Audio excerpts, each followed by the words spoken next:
Ashley Hodge here alongside senior writer Will Vandervoort for the Clemson Insiders Monday Blitz.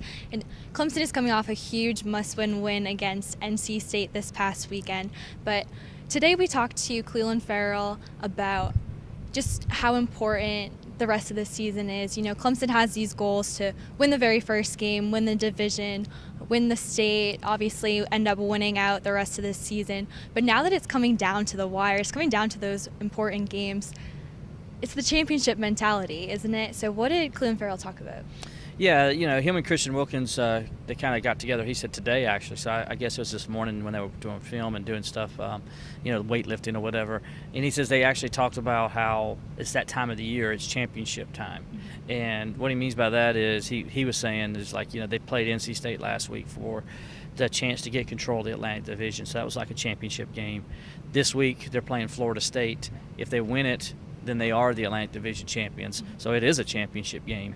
And then, then they got the Citadel coming up in South Carolina, and to be the state champion, they need to win both of those games to be the state champion. So he says it's that time of year, and of course then you go on to the playoffs, and if they're in that position and you want to win either your bowl game or whatever that might be, Clemson's goal is always to win the last game, which that either means a bowl championship or a national championship. So it's championship season. And in doing so, and the reason that he brought all that up was because he was asked that it's called, this is the Orange Pants Week. Right. And the history and all behind that and what it means to them to wear that this week. So that's why he brought that up in that reference. Yeah. A lot of the players talked about how excited they were to start wearing those orange pants, but not many people know what that symbolizes. They haven't worn them since they played Alabama in that national championship. So what is the significance of those? Yeah, the orange pants, Dabo Swinney wears them in his sense because it's either a championship game or a big game such as like South Carolina to where they wear those orange pants. And Dabo got that from what the history of it is. And Coach Danny Ford, he started it in 1980.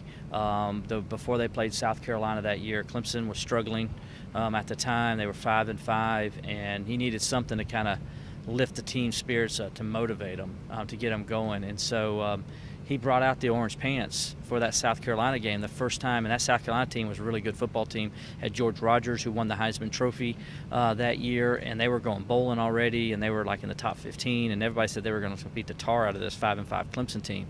And but Danny Ford, they ended up coming out, warming up in the white pants. He told the team at the team breakfast, I believe, that day he held up the orange pants and told them what they were going to wear.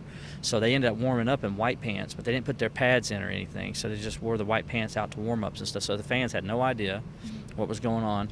And so then he went back in the locker room. They changed into the orange pants, came out, went around the buses, and came up top of that hill wearing all orange, and the place went ballistic. I mean, the energy in the stadium that day was unbelievable. And, of course, they ran down the hill, and then they beat South Carolina 27-6. The orange pants began. And Danny Ford, by the way, I think was 14-2 in the orange pants during his career.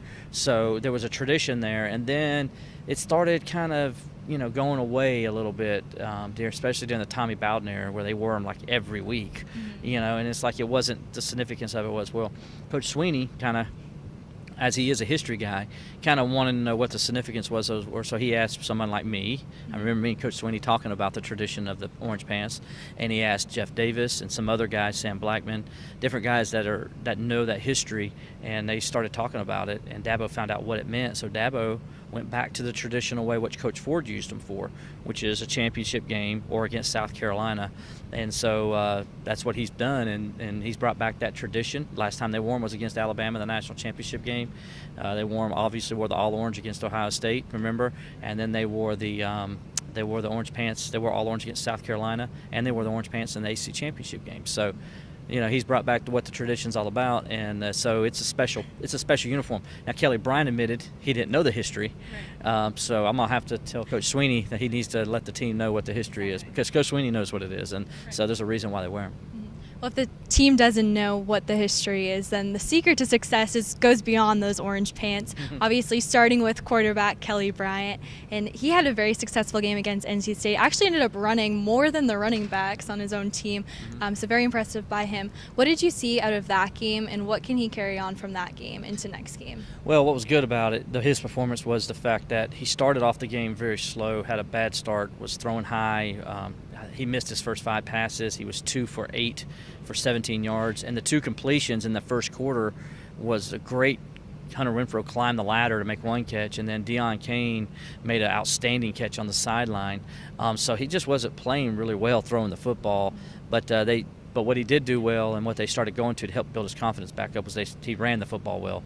And he ran for, I think, 20 carries for 88 yards, had 2 rushing touchdowns. But early in the game, he had a couple early big carries that kind of got him comfortable, got him into the flow of the game, got him calmed down, got him back into his rhythm.